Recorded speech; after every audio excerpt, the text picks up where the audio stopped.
Guess who's back again? Guys, welcome me back to you. I'm back, and today we're going to do a trade recap. I've been a little bit busy, but we're going to do a little bit of a trade recap here on what's going on the channel. Now, before we get into this trade recap, okay, we're going to talk about this long trade that the Nexus took. We actually took it together on stream on Canada Day. I almost missed it. They tried to make it happen on Canada Day.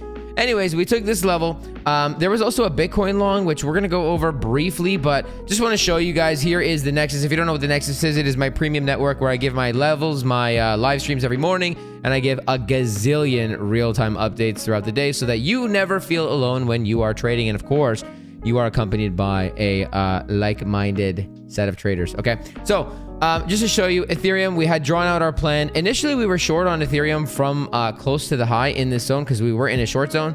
And, we were looking for this continuation trade. This continuation trade did not happen, as you can see in the Ethereum chart. It was around here. We were looking for a push up and then a continuation down. That much didn't happen, but we were already short, so it was like not an issue. Okay. And then we were looking for continuation down this trade right here, and we were looking for a sweep of that low. Okay. Two things that you need to know, which you probably already know, but if you don't, if you're new to trading, now you're going to know.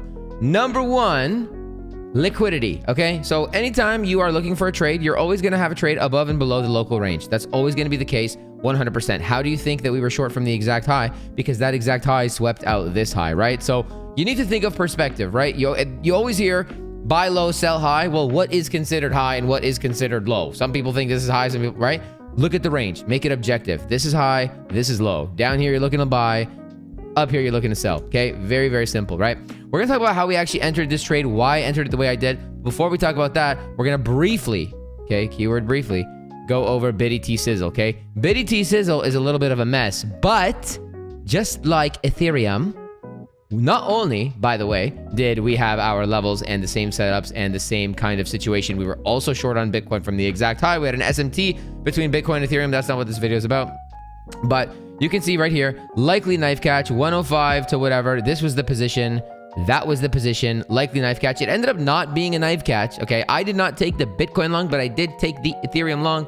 The Nexus took the Ethereum long with me live on the Nexus stream. By the way, I do stream every single day in the Nexus, just letting you know. I'm still charismatic, fun, and still not a financial advisor, by the way. But I'm still 5'2" 3/4", and I want to be singer. Okay. How do we get into this position? Okay. So it was Canada Day. That's the word. Canada Day. And we swept the low. Okay.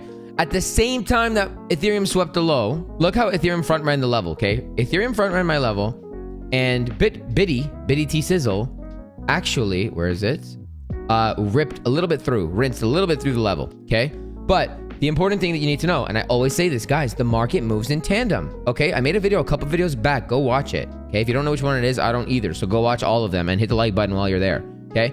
The entire market moves in tandem. Many coins, many coins were at key levels at the exact same time, okay? At that moment in time, many coins were. I'm not going to go around the whole bit, right?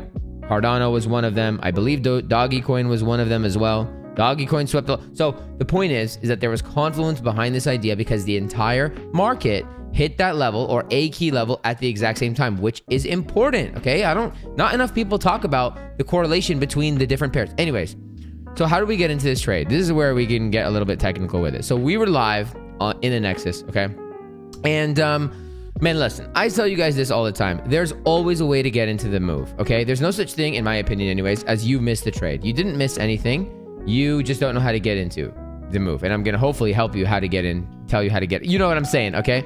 So by the time I woke up, because it was Canada Day and I was drinking, and then I crashed at like 7 and I woke up at like 9:30 and I was kind of hungover.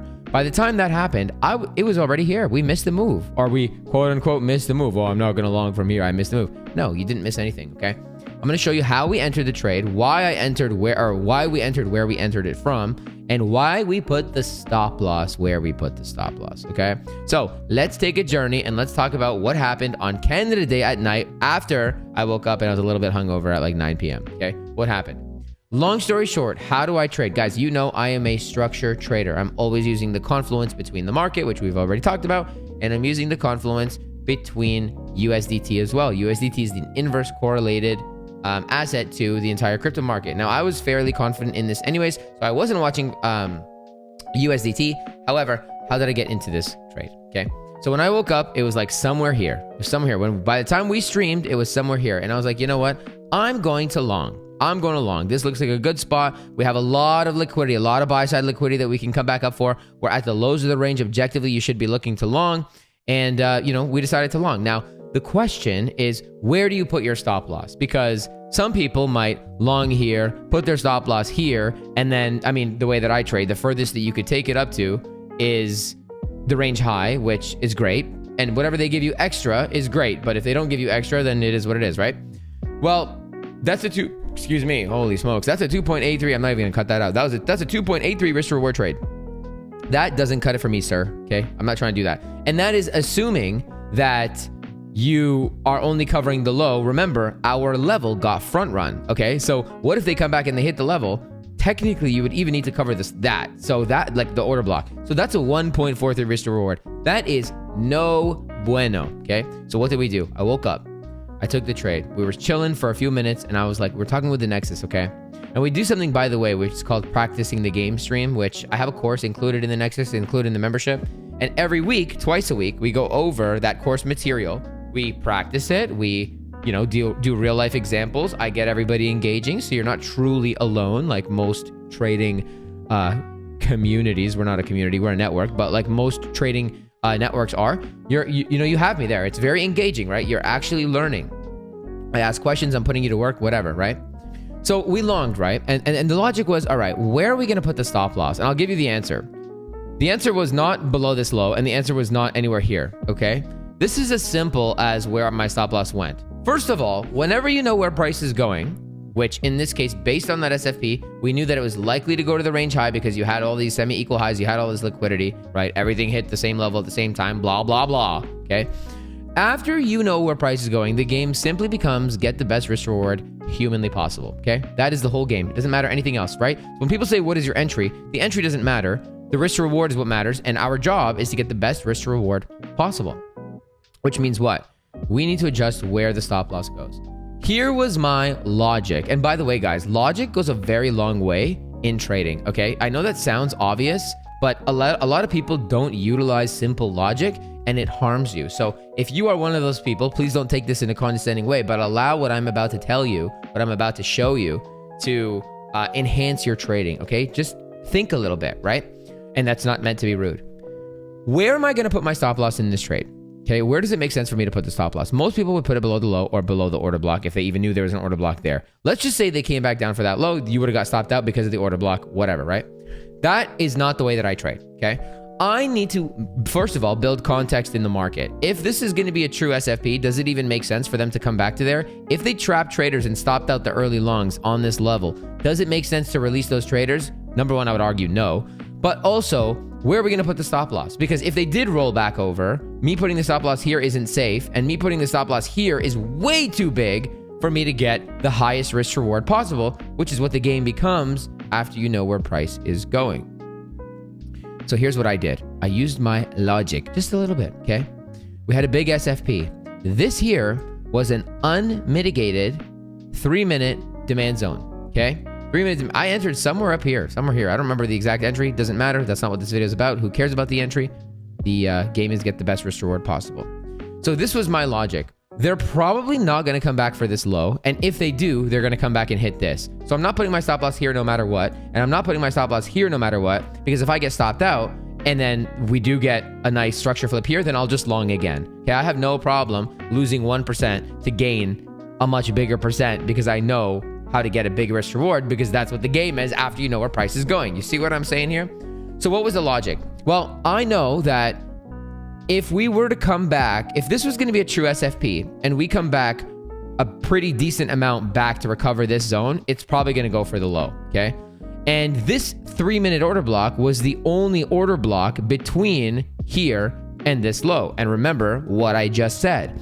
If we were going to come back for that low, like you're probably not going to come back to this, like this halfway point, give or take, you're probably not going to come to without coming to the low. So me putting my stop loss here or here or here or here is probably not going to work out, because if we do that, they're going to go for this zone, right? Like if they recover any of this, they're probably going to come for this zone. So it's a dud anyway.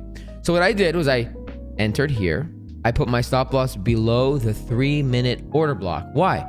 Because I need to accommodate the fact that what could happen is they come down very quickly, wick again, right? Maybe they generate all this liquidity. Price moves for 3 reasons. Generate liquidity, generate liquidity, attack liquidity, and rebalance an imbalance. This is an imbalance. What they could have done is generate liquidity and then get a stupid fast wick just to rebalance the imbalance before the push-up and then the continuation. Now, in this case, they didn't end up doing that, okay? And that is completely okay that they didn't end up doing that. Just because there are zones, number one, they don't have to go for it. Remember, why does price move?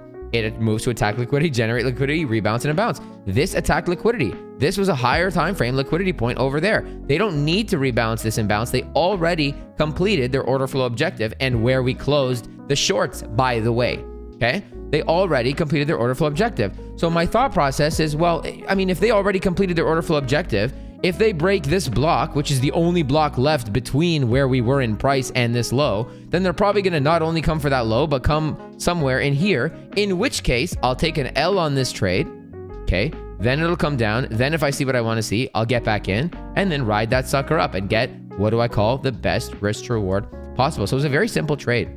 Okay, I'm obviously looking at structure. So, I'm looking at down, up, down, up, down, up, down, up. So that broke. And then again, sometimes you don't get the retracement. And when you have a really, really nice return to zone and you have equal highs and a lot of liquidity that you can come to and everything in the market hit the same zone and USDT is doing the exact opposite and they almost caught you off guard because you just woke up, then, sometimes you got to just pull the trigger. And that's what I say all the time. That's what I preach all the time. Sometimes you got to just pull the trigger. Some people have analysis paralysis. Some people, whatever. Man, just pull the trigger. Take your 1% risk. If you lose it, move on to the next. And so that's how I entered this trade.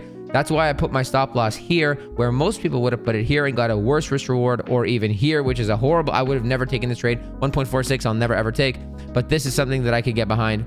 And it ended up being, I don't think it ended up being as good as like a 6. I was probably like a 5 risk reward trade, give or take. I closed some out like along the way, and then I closed some out here, and then now I'm completely out of that position. But that is how I took my Ethereum long trade, and it went very well. And we took it together on, like I said, on the Nexus stream, and I explained what I just explained to you, right? Simple logic goes a long way.